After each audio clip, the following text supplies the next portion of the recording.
baca di YouTube, tidak ada suara baru. Waduh, Kenapa suaraku yang ada?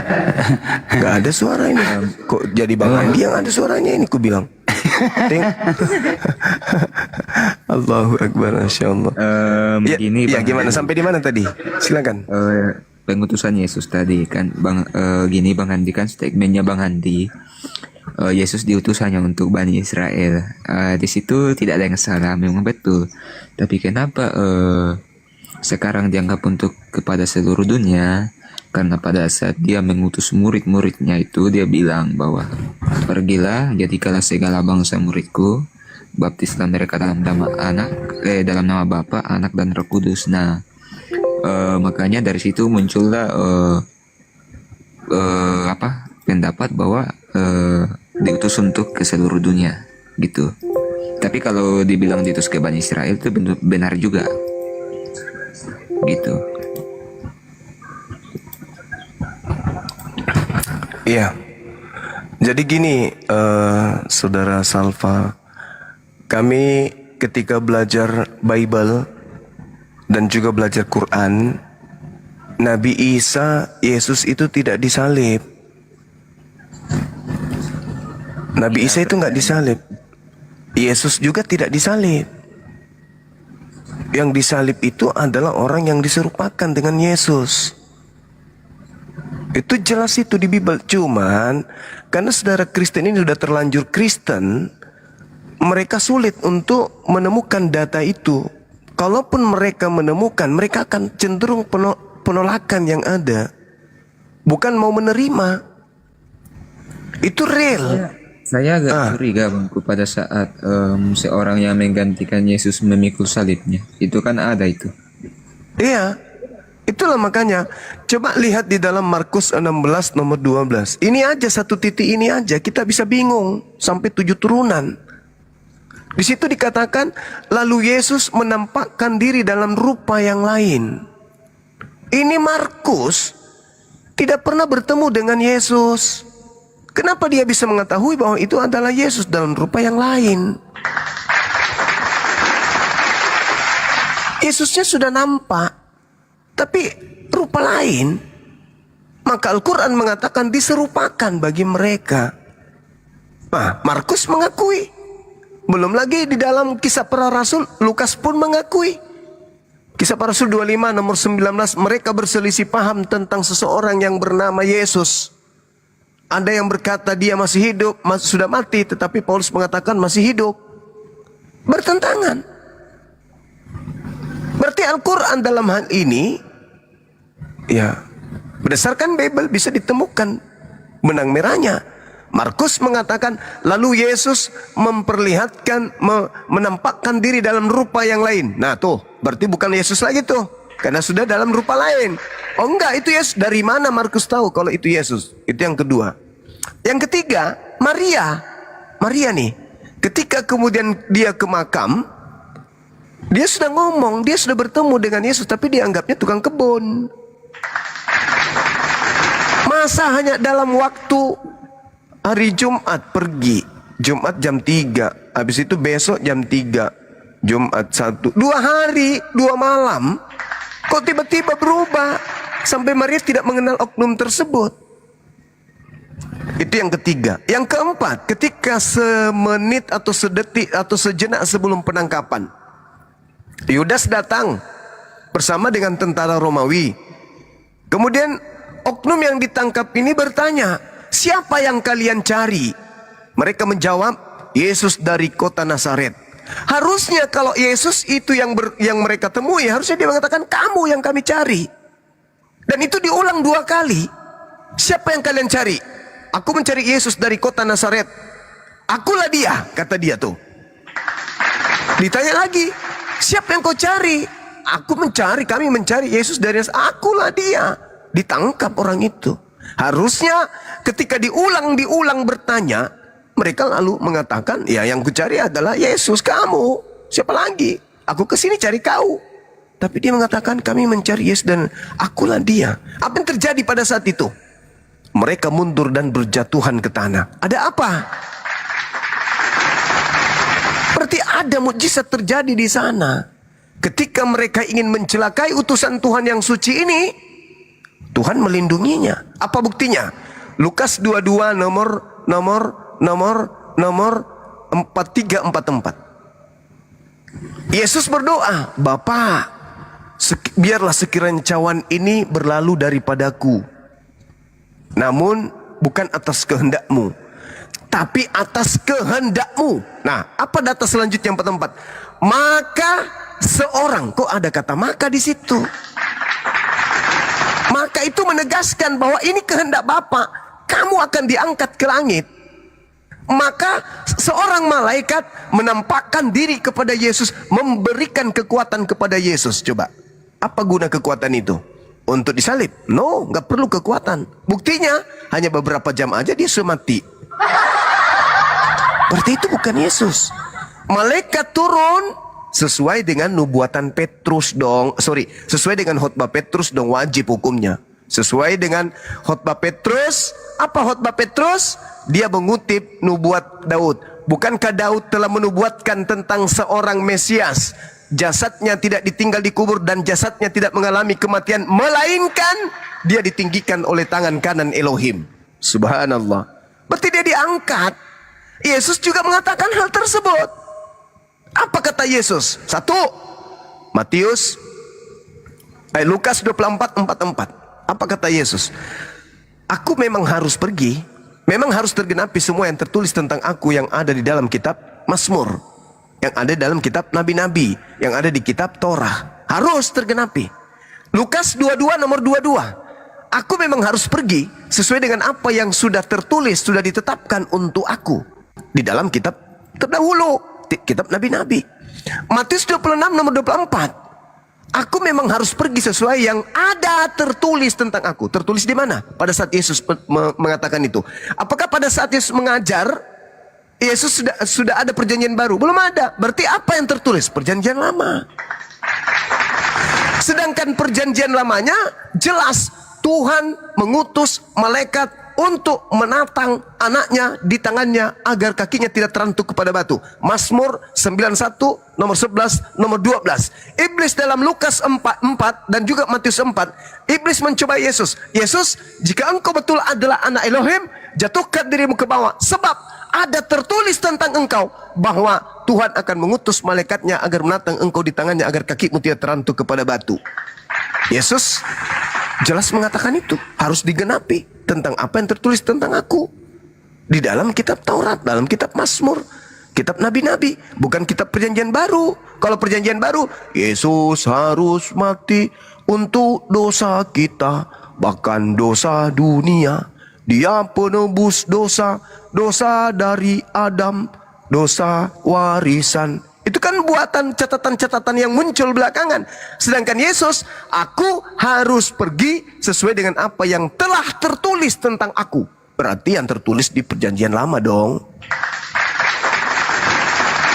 Perjanjian lama, ada anak Tuhan atau hamba Tuhan yang akan diselamatkan di atas, lantas diangkat oleh malaikat ke atas. Dan itu Petrus khotbahkan.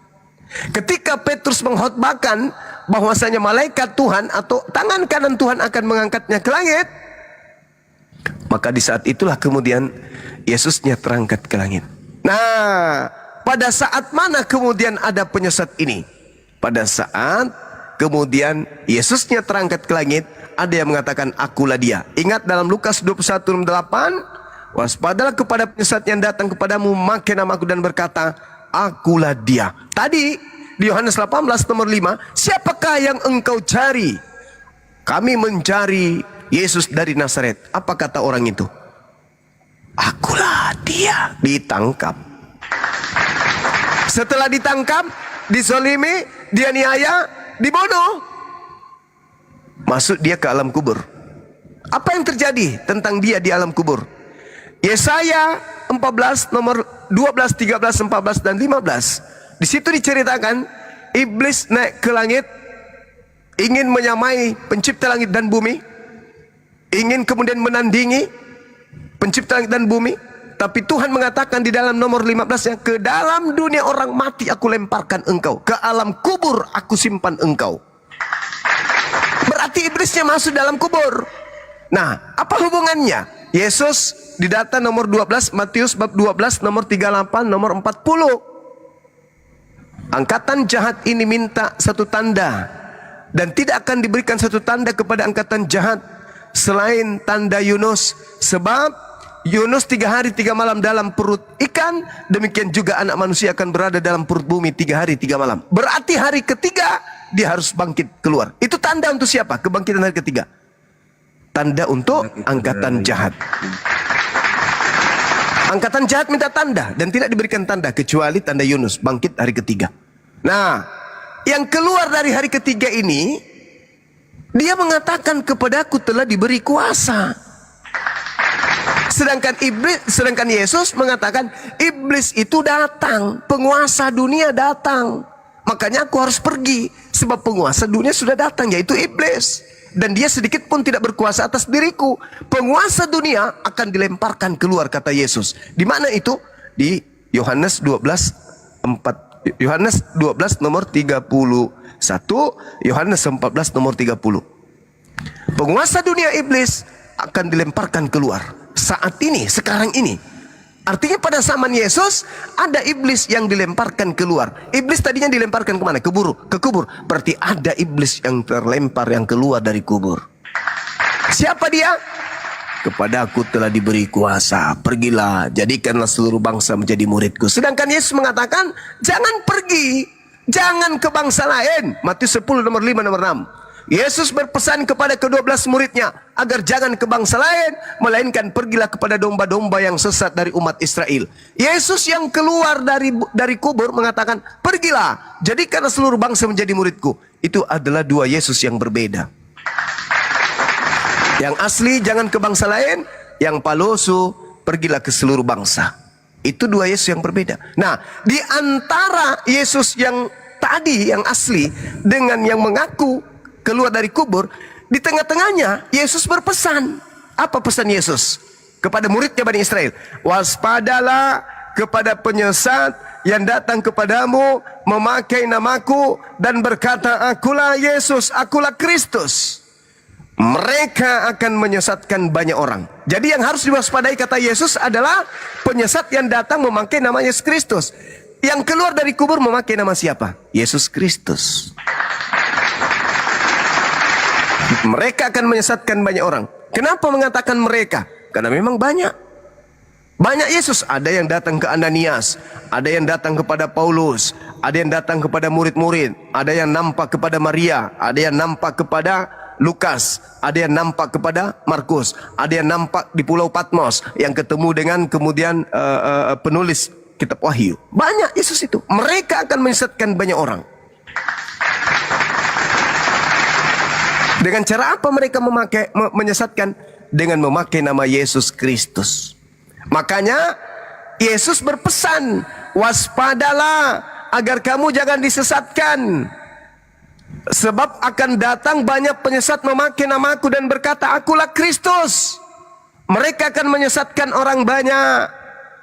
Kalau mereka datang, dia akan menyatakan dirinya sebagai Mesias. Jadi kalau ada orang berkata ada Mesias di sini, ada Mesias, dan jangan kau percaya. Sebab Kristus palsu dan nabi palsu akan datang melakukan banyak tanda yang dahsyat dan mujizat-mujizat, sekiranya mungkin menyesatkan murid-murid pilihan juga. Camkanlah. Jadi kalau ada orang berkata ada Yesus di padang gurun, ada Yesus dalam bilik penjara atau bilik rahasia, jangan kamu percaya. Sebab kalau aku yang datang, maka diikuti oleh tanda-tanda ini. 1, aku akan nampak di tengah langit sebagai manusia. 2, matahari menjadi gelap. 3, matahari menjadi gelap, bulan tak bercahaya. 4, bintang-bintang berjatuhan. 5, kuasa-kuasa langit berguncang. Itu tanda-tanda kalau aku yang datang. Jadi kalau ada yang mengaku bertemu dengan aku, entah itu di kuburan, entah itu di perkebunan, entah itu di mall, entah itu di jalan, entah itu di padang gurun, entah itu dalam penjara, entah itu di diskotik, entah dimanapun, kalau tidak ada tanda-tanda yang kusebutkan tadi, matahari menjadi gelap, bulan tak bercahaya, jangan kamu percaya, itu bukan aku. Matius 24 nomor 3 sampai seterusnya. Ketika Yesus ditanya, "Guru, ya paman, apa tanda kedatanganmu?" Tanda-tanda kedatanganku, 1, aku akan nampak di langit sebagai manusia, dan seluruh manusia akan melihat aku. Seluruh manusia. 2, matahari menjadi gelap, bulan tak bercahaya, bintang-bintang berjatuhan, kuasa langit berguncang, dan tiupan sangkakala. Itu tanda-tanda kedatanganku. Wow, ternyata tanda-tanda kedatangan Yesus itu adalah tanda kiamat. Benarlah kata Al-Quran, wa innahu la ilmun lis-sa'ah fala tamtarunna biha wattabi'un. Sungguh ketika Nabi Isa itu datang, maka dia benar-benar sebagai pertanda datangnya hari kiamat. Wow. Bible mengatakan, "Guru, apa tanda kedatanganmu?" Kalau aku datang, aku nampak di tengah langit. Jadi kalau ada orang mengatakan, ada Mesias di sini, ada Mesias di sana, jangan kau percaya. Itu bukan aku. Sebab kalau aku yang datang, tanda-tanda ini akan menyertai. Dia akan menyesatkan banyak orang. Jangan kau percaya. Inilah yang terjadi. Paulus mengaku ketemu Yesus, tapi tanda-tanda yang dimaksud Yesus tak ada. Inilah yang terjadi. Markus mengaku bertemu Yesus, tapi tanda-tanda itu tak ada. Inilah yang terjadi. Ada yang keluar kubur, tapi tanda-tanda itu tak ada. Inilah yang terjadi. Ada yang mengaku Yesus di Pulau Patmos, tapi tanda-tanda itu tidak ada. Oleh karena itu, Yesus mengatakan, mereka akan menyesatkan banyak orang. Ternyata memang Kristen banyak. Endingnya di mana? Matius 7 nomor 22 nomor 3. Pada hari terakhir. Nah, hari terakhir nih, hari kiamat nih, banyak orang akan berseru kepadaku, Tuhan, Tuhan, Tuhan, Tuhan, Tuhanku, bukankah kami dulu memanggil engkau Tuhan, bernubuat, mengusir setan, bermujizat pakai namamu? Apa jawab Yesus? Pada saat itulah aku Yesus akan berterus terang kepada mereka, enyahlah daripadaku, kalian semua adalah pembuat kejahatan, aku tidak mengenal kalian. Kenapa Kristen tidak dikenali oleh Yesus? Karena pada saat, ini rahasianya. Karena pada saat Yesus duduk di Bukit Zaitun, di situ nggak ada Kristen. Yang diminta untuk waspada cuman muridnya Bani Israel. Yesus diminta waspada nggak? Kristen diminta waspada nggak? Enggak. Karena Kristen itu justru adalah korban dari mereka para penyesat tersebut, yang menyebar ke seluruh dunia melalui entah itu bisnis, entah itu ekonomi, entah itu politik, entah itu penjajahan, dan seterusnya. Mereka semuanya adalah korban dari penyesat tersebut. Waspadalah kepada penyesat yang datang kepadamu, kepada kamu. Kamu di situ Bani Israel, abad pertama, yang bertemu Yesus. Akan datang penyesat, memakai namaku dan berkata, akulah Kristus, jangan kau percaya. Nah, Paulus setelah bertemu dengan Kristus di padang gurun, datang kepada murid-murid, aku bertemu dengan gurumu di padang gurun loh. Apa pesan guru? Jangan kau percaya. Makanya sampai hari ini Yahudi tidak menjadi Kristen, karena mereka masih mendengarkan nasihat itu. Jangan kau percaya. Ketika ada orang mengaku bertemu dengan Kristus, jangan kau percaya, itu palsu. Kristus ketika ia datang nanti, tanda-tanda itu menyertai, persis dengan apa yang diceritakan oleh Al-Quranul Karim.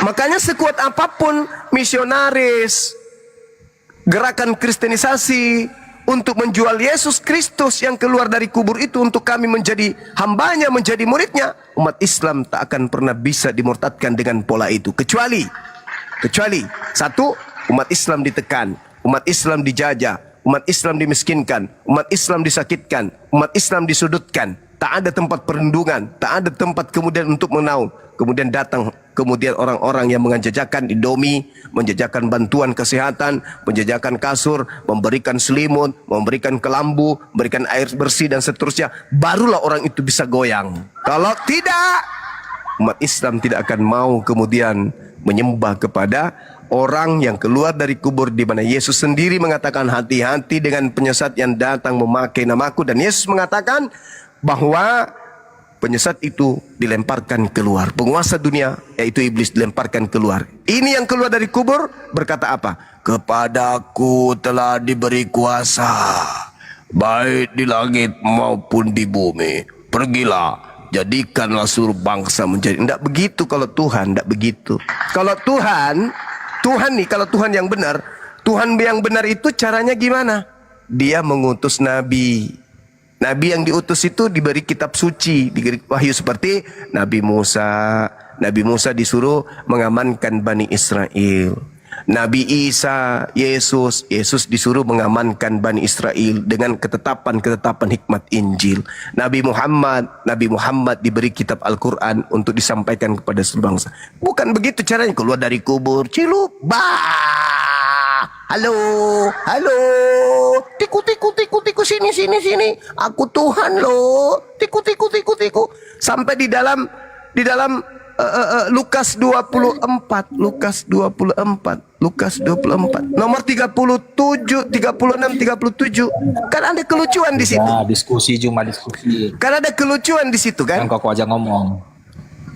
Ketika kemudian ada sosok muncul, apa katanya? Shalom alaikum, keselamatan atas kalian. Murid-murid terkejut dan ketakutan sebab mengira melihat hantu. Bukan begitu polanya kalau Tuhan ingin turun. Polanya kalau Tuhan itu ingin turun, dia hanya menitipkan pesannya kepada malaikatnya. Malaikatnya datang kepada nabinya. Bukan dia turun baru keluar dari kubur. Kalau keluar dari kubur itu ya betul lah kalau murid-murid mengatakan mereka ketakutan sebab mengira melihat hantu. Ya wajar lah, kok keluar dari kubur ya hantu lah. Mana ada Tuhan keluar dari kubur? Yang keluar dari kubur itu mayat hidup, zombie, padale, pararang, itu parakang, setan Sumiati, Simansi Matang Ancol, Suster Ngesot, itu Susana. Makanya murid-murid dari sejak 2000 tahun yang namanya keluar dari kubur ya hantu. Gak bisa dirubah itu, gak bisa. Makanya di dalam Bible itu kebanyakan orang kerasukan roh itu di mana? Di kuburan. Markus 5 di kuburan. Hantu-hantu roh jahat itu di kuburan tempatnya. Coba baca di Bible. Ada berapa kemudian? Udah dua arah diskusinya. Ada berapa kemudian? Ada berapa kemudian orang yang kerasukan di dalam Bible itu identik dengan kuburan. Udah kualitas, udah isi ceritamu. Berarti ganti-gantian ngomong. Roh-roh jahat itu tinggalnya di kuburan. Siapapun itu, orang yang keluar dari kubur itu identik dengan hantu. Maka wajar 2000 tahun lalu murid Yesus kaget loh. Kok bisa keluar dari kubur hantu kapang? Karena kenapa? Murid Yesus itu tidak pernah dipesan. Aku akan keluar dari kubur hari ketiga, itu murid Yesus tidak pernah dipesan. Yang diberikan tanda keluar dari kubur itu hanya angkatan jahat. Makanya ke-11 murid itu tidak percaya kalau ada kebangkitan hari ketiga.